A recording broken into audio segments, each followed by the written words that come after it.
Hi, Gino.dicaprio.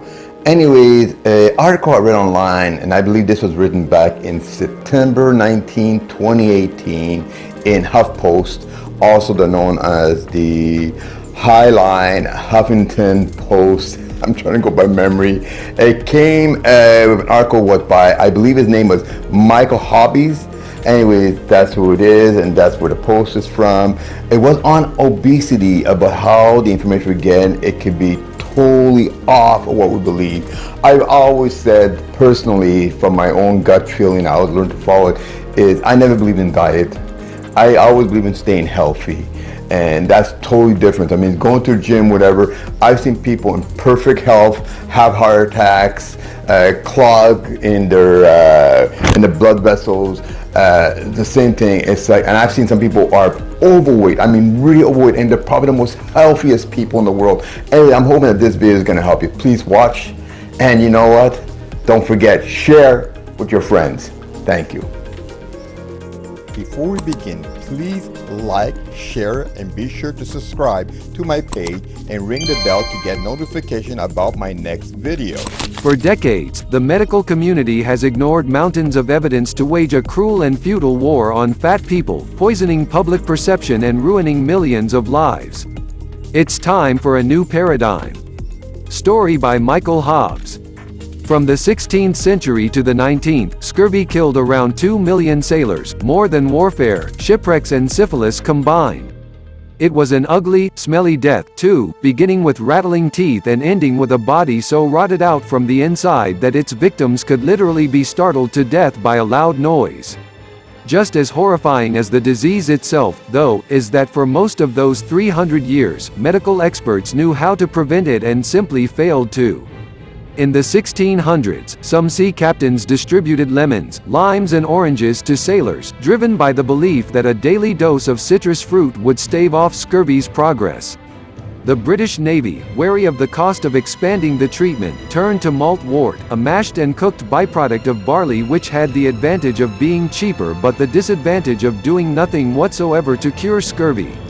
In 1747, a British doctor named James Lind conducted an experiment where he gave one group of sailors citrus slices and the others vinegar or seawater or cider. The results couldn't have been clearer.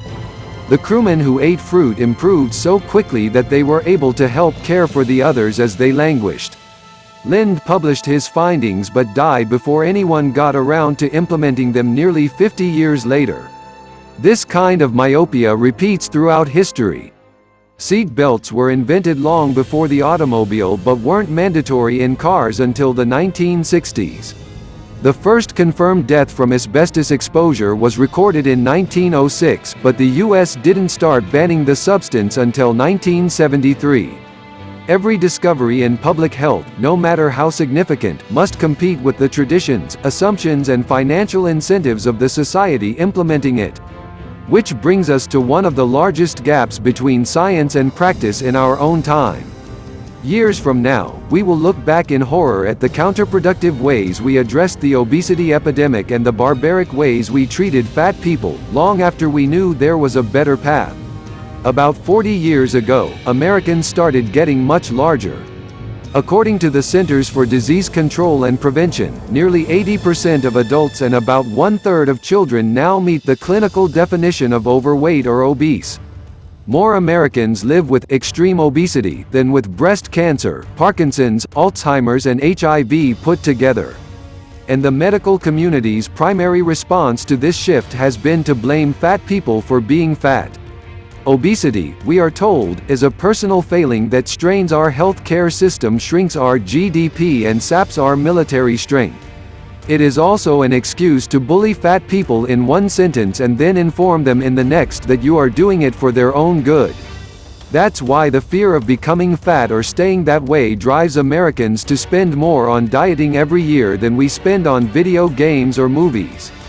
45% of adults say they're preoccupied with their weight some or all of the time, an 11-point rise since 1990.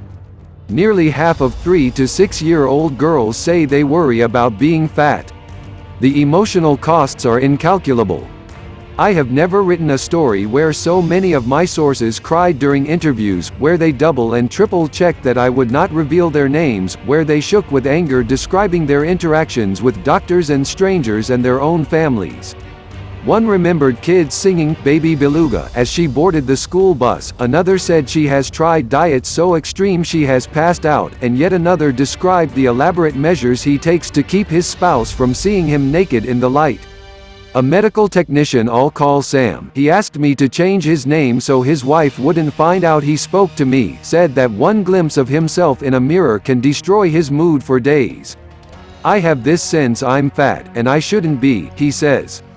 It feels like the worst kind of weakness. My interest in this issue is slightly more than journalistic. Growing up, my mother's weight was the uncredited co-star of every family drama, the obvious, unspoken reason why she never got out of the car when she picked me up from school, why she disappeared from the family photo album for years at a time, why she spent hours making meatloaf then sat beside us eating a bowl of carrots. Last year, for the first time, we talked about her weight in detail. When I asked if she was ever bullied, she recalled some guy calling her a fat slob as she biked past him years ago. But that was rare, she says. The bigger way my weight affected my life was that I waited to do things because I thought fat people couldn't do them. She got her master's degree at 38, her PhD at 55. I avoided so many activities where I thought my weight would discredit me. But my mother's story, like Sam's, like everyone's, didn't have to turn out like this. For 60 years, doctors and researchers have known two things that could have improved or even saved millions of lives. The first is that diets do not work. Not just paleo or Atkins or Weight Watchers or Goop, but all diets.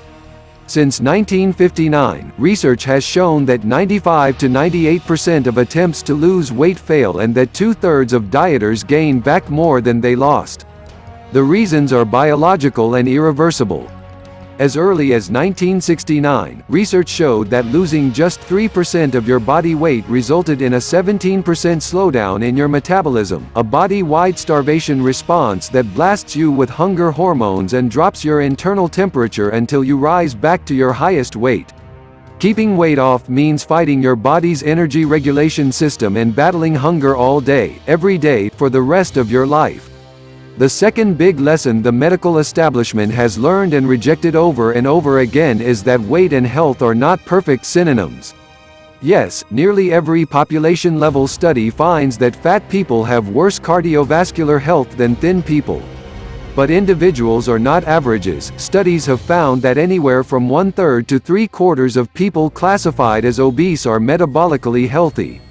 They show no signs of elevated blood pressure, insulin resistance or high cholesterol. Meanwhile, about a quarter of non-overweight people are what epidemiologists call the lean unhealthy. A 2016 study that followed participants for an average of 19 years found that unfit skinny people were twice as likely to get diabetes as fit fat people. Habits, no matter your size, are what really matter. Dozens of indicators, from vegetable consumption to regular exercise to grip strength, provide a better snapshot of someone's health than looking at her from across a room. The terrible irony is that for 60 years, we've approached the obesity epidemic like a fad dieter. If we just try the exact same thing one more time, we'll get a different result. And so it's time for a paradigm shift. We're not going to become a skinnier country. But we still have a chance to become a healthier one.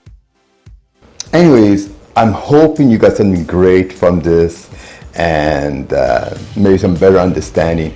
Whatever you do, please do not be ashamed of yourself. If you're in great shape, great. Kudos to you. I love it. But if you are in the category of obese, please, whatever you gotta do, stop doing what everybody else thinks. Love yourself. You're beautiful no matter what. Don't let the world tell you that needs to be changed. You'll be, as long as you're healthy. What's important is health. All right, so beside that, see you on the next video. And again, don't forget, share and remember, love will follow my heart. Ciao.